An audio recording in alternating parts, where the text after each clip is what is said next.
So now that we have space between the company title and the report title, let's first create the company title. We are going to change the company title's font, and the changing of font happens here. This is where is all font related formatting. The name of the font or the type of the font, the size. Here is the shortcut to increase or decrease the font. So let's say here I select the font as Algerian and I increase the size of the font. Either I use these buttons or I straight away use these buttons and select whatever size I want. Secondly, I need this particular title to be in the center of this table. So I'm going to select this range for this table, the entire row up to this column, and select merge and center option here. Now this merge and center option can also be utilized from the right click and format cell options.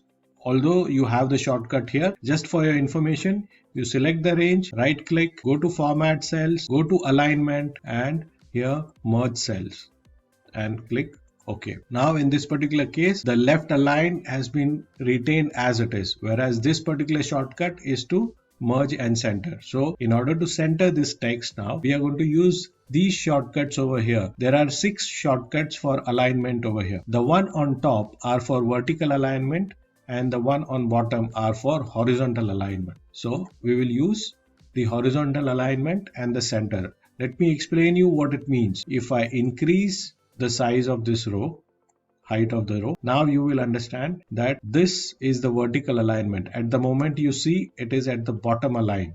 If I make it in the center align, it will be in the center, top align. So these 3 shortcuts are for vertical alignment and the bottom 3 shortcuts are for horizontal alignment. I'm going to readjust the size of the row to the necessary height. Then we have to fill the background color in this range of cells.